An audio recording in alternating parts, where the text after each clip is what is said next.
Muito bem, nós vamos começar mais um vídeo da semana, uma peça entre 10 e 12 minutos, que geralmente trata de sindicalismo e mundo do trabalho, e também de instituições do Estado que tenham ligação com os trabalhadores, com o sindicalismo, com o mundo do trabalho, que é o caso da entrevista de hoje com a Alice Grant Marzano. Ela é advogada de formação e atualmente trabalha como auditora fiscal do Ministério do Trabalho na Superintendência Regional do Estado de São Paulo.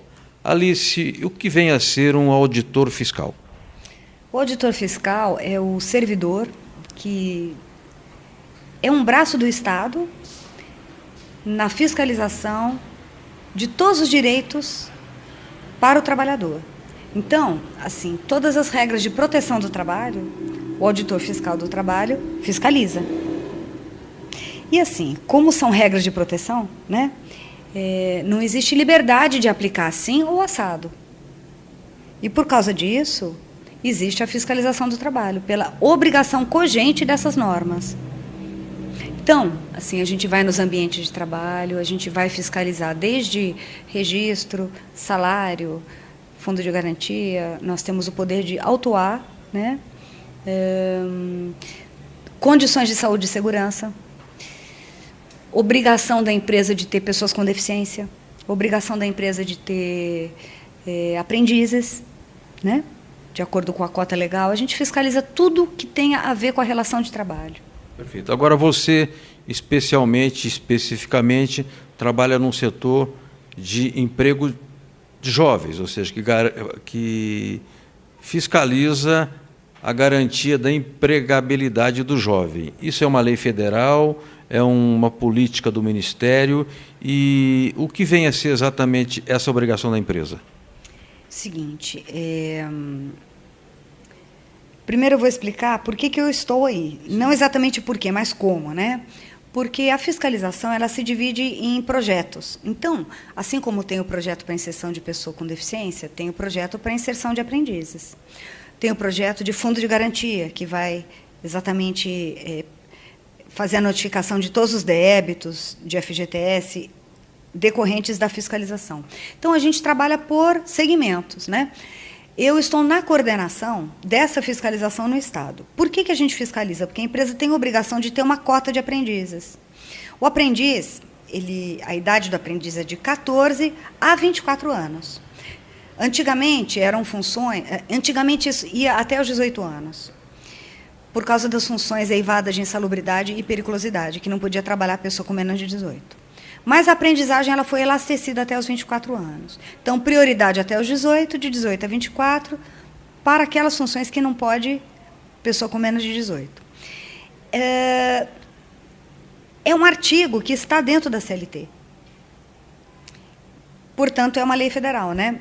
É o artigo 429, que diz que as empresas têm que ter de 5% a 15% de aprendizes dentre aquele número de empregados que estão em funções que demandam formação profissional. Então, a gente fiscaliza. Nós temos uma meta para cumprir de inserção de aprendizes. São Paulo tem uma meta bastante grande que a gente não vai conseguir atingir, porque nós somos poucos auditores, né? Cada vez menos. Teve uma redução, dos anos 80 para cá, a gente teve uma redução de 1/3 no nosso quadro. E um aumento de quase 70% de trabalhadores no Brasil, né? Então, a gente está trabalhando com essa desproporção muito grande. A gente não vai conseguir atingir a meta, mas trabalhamos muito diariamente em cima disso. Alice, você também é dirigente sindical, é delegada do Sindicato Nacional dos Auditores Fiscais, SINAIT. Existe uma delegacia aqui em São Paulo, é estadual, e o que você faz na condição de delegada do sindicato? Como delegada do sindicato, eu atuo na consecução de todas as decisões que o Sindicato Nacional tomou, de todas as decisões que o Conselho de Delegados Sindicais tomou. Nós somos, existe um delegado por estado, né? Por eleição, existe a eleição da diretoria executiva e, ao mesmo tempo, das delegacias sindicais e das suas estruturas, presidente, vice-presidente. No caso, eu sou presidente da DS de São Paulo. Então, cabe a mim, como presidente, organizar a mobilização do pessoal aqui no Estado, né? Então, vamos supor, o sindicato diz, olha, tal dia a gente vai paralisar por causa disso, disso, disso. Quem faz a mobilização local são as delegacias sindicais. Quer dizer, quem faz é a categoria, né? Porque não tem sindicato sem categoria. Mas a gente que organiza. Coordena, está perto dos auditores para colher reclamações, denúncias, para a gente poder levar para o nacional e ele fazer interlocução com o nosso empregador, que é o governo federal. São todas as atividades que um sindicalista tem que fazer. Mas, assim, nós não temos liberação, né? Então, eu faço o meu trabalho e faço também o trabalho sindical ao mesmo tempo. Perfeito. Alice, recentemente o sindicato, como é que eu posso dizer? O sindicato foi muito procurado, foi muito demandado por conta dessa maldita portaria que flexibiliza a fiscalização do trabalho escravo e que, na prática, estimula o mau empregador a explorar o trabalhador em condições análogas à da escravidão. Por que o sindicato adotou essa posição firme e, digamos, aguerrida contra essa portaria e qual foi o resultado? Olha, essa portaria foi nefasta. A gente ficou muito assustado e ficou indignado. Porque, primeiro, ao reduzir o conceito de trabalho escravo, fez com que a fiscalização tivesse uma certa inoperância na questão do trabalho escravo, porque a gente pode ir nos lugares e verificar a precarização de condições de trabalho, mas para a caracterização do trabalho escravo, havia um conceito que foi construído ao longo de 20 anos, que já estava no Código Penal, né? E, de repente, veio a portaria e estabeleceu limites, estabeleceu condições para que a gente pudesse caracterizar o trabalho análogo ao escravo. Como, por exemplo, olha, no auto de infração que você faz, você tem que mencionar o boletim de ocorrência que a autoridade policial que foi com você lavrou. Ora, nem sempre a gente vai com a autoridade policial. 2, a gente não precisa de boletim de ocorrência para caracterizar, né? O sindicato se indignou porque, primeiro, com essa redução de conceito, muitos trabalhadores vão ficar sem a proteção. Você até pode autuar por condições degradantes, mas você não pode fazer o resgate.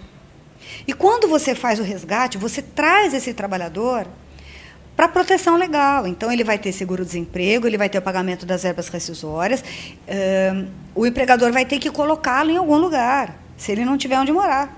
Então, tem uma série de consequências desses resgates que ficaram obstados pela modificação do conceito, né? Através de uma mera portaria. O sindicato lutou bravamente, porque, além da nossa indignação pelas condições a que o trabalhador ficou submetido, sem proteção, tem a nossa questão também, porque a nossa atuação não pode depender de um boletim de ocorrência. E outra, a caracterização ficou muito difícil, porque, pelo conceito que havia, o impedimento de ir e vir, ele se caracterizava por uma série de coisas, como, por exemplo, servidão por dívida. Você não pode sair daquele lugar, né? Você está num lugar que não tem nem transporte para você sair, você está metido no meio de uma mata. Você vai sair de que jeito? Quais são as perspectivas que você tem para sair de lá? Não, a portaria disse que no auto de infração a gente tem que relatar a existência de segurança armada, e uma segurança armada que seja diferente daquela que normalmente você utiliza para guardar sua propriedade. Segurança armada até os dentes. Poxa. O sindicato fez muitas manifestações, o sindicato se socorreu de parlamentares, ele fez um intenso trabalho parlamentar, e ele denunciou em todos os institutos, né, para a OIT, para tudo. O governo sofreu uma enxovalhada de manifestações contrárias à portaria e, graças a Deus, nós tivemos uma decisão liminar que sustou os efeitos da portaria. Foi no Supremo Tribunal Federal, foi isso? Foi no Supremo Tribunal. Alice Grante Marzato, que é advogada de formação, auditora fiscal no Estado de São Paulo, do Ministério do Trabalho e Emprego. uma pessoa que queira obter mais informações sobre fiscalização, sobre a atuação dos auditores, e especialmente 2 assuntos: a questão da empregabilidade do menor e o combate ao trabalho escravo, ela procura quem e por que meios? Eu posso disponibilizar o e-mail da Delegacia Sindical, que é uma ferramenta importante para a gente, bem como o meu e-mail institucional, porque respondendo a qualquer pessoa sobre a atuação do Ministério, eu estou na minha missão institucional, né? E o e-mail da Delegacia Sindical é importante porque eu também faço a minha missão sindical. O e-mail da Delegacia Sindical é sinait.ds.sp@sinait.org.br. E o meu e-mail institucional é alice.marzano, com um Z, @mte, de Ministério do Trabalho e Emprego.gov.br. Muito obrigado, Alice.